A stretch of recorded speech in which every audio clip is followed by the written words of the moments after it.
Hello, this is Ryan Ellis, and this is your Slideshow Narration for the week of Saturday, February 24th, 2018, Anno Domini, in the year of our Lord. This was the 102nd week I did street photography in the city of Detroit since January of 2016 when I began this whole adventure. And like I said, I'm going to be narrating over these pictures that I took in the city. I was out, I'm sure I already threw up the stats here. I was out for 5.5 hours, and I have my different ways to measure my success. How many good pictures I came home with, the ratio and different things, and you'll see them up here on the screen. And the snack of the week this week is dill dip. I made a video a little while ago how to make dill dip. Right here. Pretty good video. I was proud of it. Really good recipe too. You should read my write-up for it on either on YouTube or Instagram. And I even did a separate write-up for it on my Patreon page, patreon.com/cdetroit like I do. That's actually the same name as this Slideshow Narration series, See Detroit Like I Do. So I would very much appreciate it for those of you who are able to give me support. My computer needs to be replaced as soon as possible. I'm not going to really be able to see the pictures today, so I'm just going to kind of go by memory. But that is the next big purchase I'm looking to do, is buy a new laptop. My laptop's from July of 2009. This thing is way overdue for an upgrade. And I should add, look at my videos. For better or worse, they're made on this laptop. So don't ever make an excuse of why you can't do something, because believe me, I've had it the hard way for a long time. This problem's been here for a long time. All right, back to the topic at hand: street photography in Detroit. This was quite a lovely day today. Not today. It was quite a lovely day that day. This is just a utility worker I took a portrait of, and I should say, you saw a lady next to him. She was a homeless lady. She was asking anyone for money.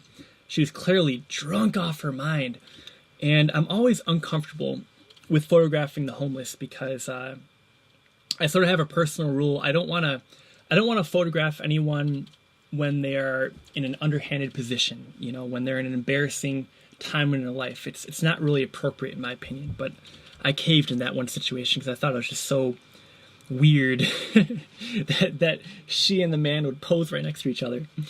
But here I am. I'm walking through Detroit. This is my buddy. I don't know his name, and I don't believe he knows my name either. But we're aware of each other. In fact, as long as I've been doing street photography in Detroit, I've been taking pictures of this man. If you go back to my Tumblr page, linked right here, you will see many months, I guess at this point years of photos, which brings me to why I paused here. This was my 102nd week doing street photography in Detroit, and I told him as much. And I said, I count my time in Detroit by the week. But you, as a street performer, you're rumor has it you might be older than me, but I said, you probably count it by the year, don't you? And he's like, actually, I do. And he said, I've been doing this for 16 years. And I said, borrowing a page from Malcolm Gladwell, I've read most of his books. I said, they say it takes either 10,000 hours or 10 years to master any given skill that you might be pursuing. And I said, you doing this every single week, and probably a lot more than that, for 16 years, you've probably 1.5 times over, more than that, in fact, 16 years, mastered the art of street performance. And I loved his response, humble and profound at the same time. He said, no, I haven't. And he said, in fact, I haven't met a single master of any art form, whether it be music or photography, in all these years. So no, I haven't mastered it. In fact, I'm still on a journey to hopefully master it, but that's never going to happen. But the same goes with you, and the same goes with anybody. So I took that as an encouragement, just kind of keep on trucking, put one foot in front of the other, and maybe something good will happen. But I do disagree with him, though, because there are some masters of various crafts. Say Bill Rauhauser, the dean of Detroit photography, the most famous photographer the city of Detroit has ever produced, in my opinion. Look him up. But speaking of mastery, I have not mastered photography yet, which is evident in spades right about now in the slideshow. I took a lot of nothing photos, sketch photos that I intended to go home, look at, and maybe be able to come back the next week and take them a little bit better. I do that often when I don't have time to really kind of sit down and figure out what I'm going to do for a composition. And because I have the luxury of returning to the scene of the crime, I take advantage of this quite often. And in fact, I'll pause right here. Speaking of nothing photos, I took it to a new extreme this week. So you're looking at, it's truly a nothing photo right here. In fact, I see nothing even more than you do because, as I said, my computer screen's messed up. I need a new laptop. But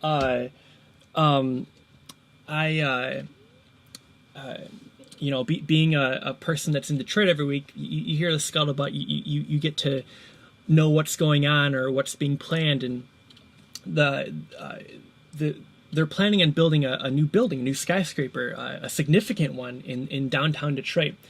A lot of cities are defined by many things, but including their skyscrapers. You think of New York City's got One World Trade Center, it's got the Empire State Building. Well, Detroit has a Renaissance Center, or as we locals call it, the Ren-Cen. It has the Guardian Building, the Fisher Building. Please visit those buildings; they're excellent if you ever come to Detroit.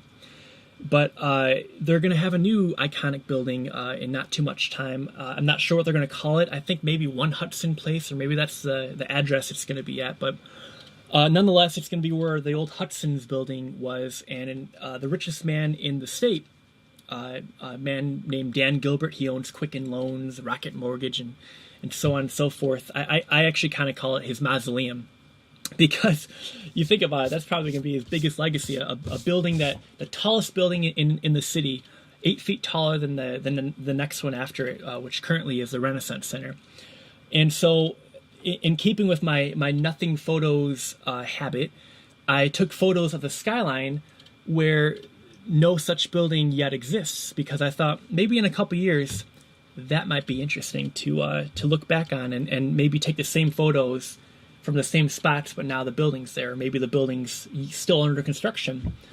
I have to say, this was my first week kind of going after this idea, and I didn't really like particularly any of the photos I took under that particular theme. But I hope to, in the successive weeks, improve upon my skyline photography. Truly, photography, like many art forms, has so many subcategories. So many different avenues you can take it down, and so it's always fun to brush up on new different things you can photograph, such as, like I said, skylines. So here I am. I can't stress enough how many miles I walked on this day. This is JL Stone Co. They're closing down very sadly. I actually bought a hat there a couple weeks ago, and that's the side of the city of Detroit that I'm quite sad about. The fact that they the city is just it's being replaced, out with the old, in with the new. Some people call it gentrification. Whatever name you're gonna put on it, it's bittersweet. There's a lot of good that comes with newness, but a lot of bad as well. This is the Detroit Princess. Dare I say, the most iconic boat in the city of Detroit. It's always docked over there, and sometimes goes up and down the Detroit River. The river, actually, I should add, that where Detroit gets its name. The Strait is what it's French for. So I do not believe I mentioned I used 3 different lenses on this day out in the city. A Nikkor 135mm f3.5, a Nikkor 55mm f1.2, and a Tokina 17 millimeter f3.5, and this particular shot right here was taken with the 135 millimeter f3.5 shot, or f3.5 lens. And of the three lenses that I chose to take to the city, that 135 millimeter was just a pleasure to use. The human eye sees at about 50 millimeters. So if you imagine 135 millimeters, that would be a third of the field of view that the human eye sees laterally. I believe I just described that correctly. Correct me if I'm wrong in the comments.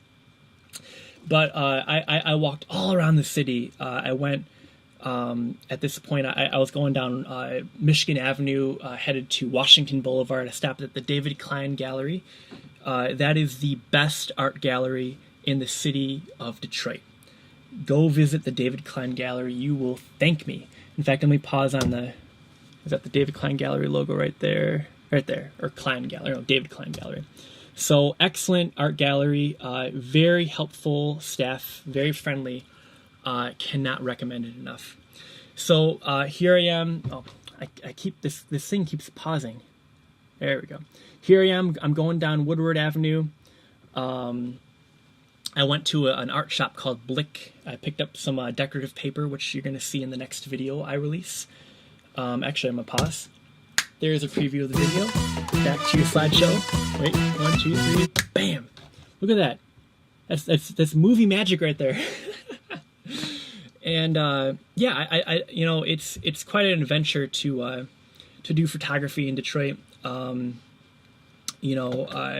You run into a lot of characters, and I would dare say you're sort of forced to become a character in and of yourself, just to establish yourself.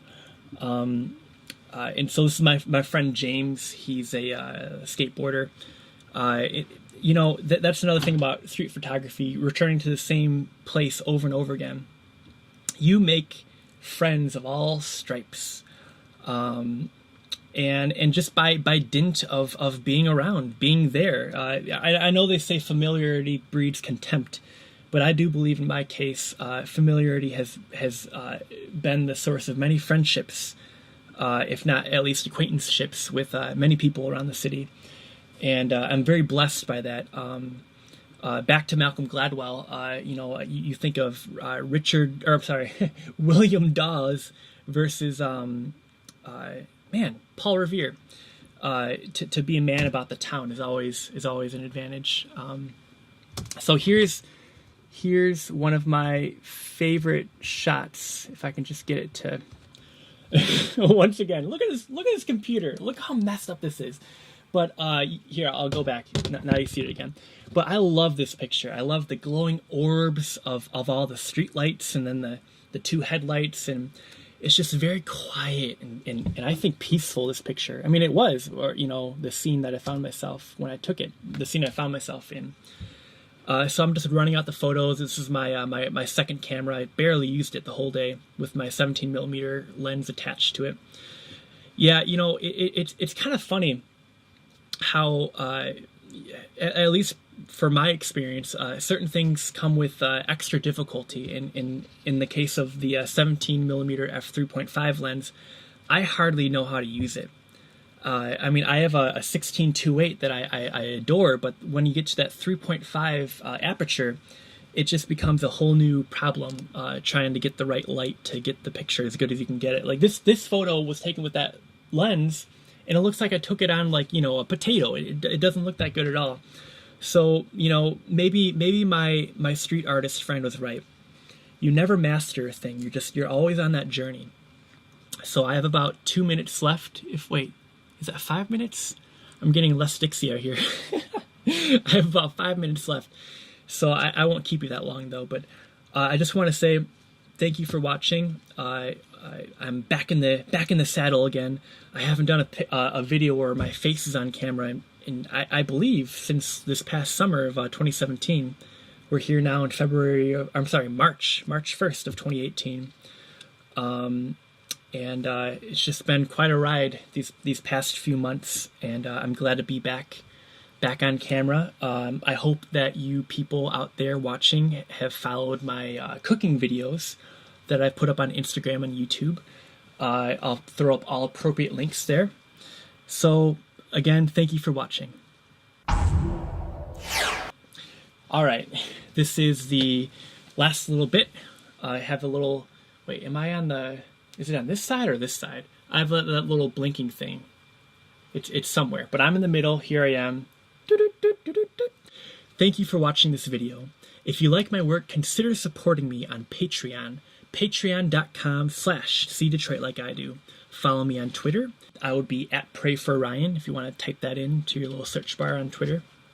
Also, follow me on Instagram, Relish3214. And of course, you're watching this on YouTube, so hit that subscribe button, hit the bell notifier indicator next to it.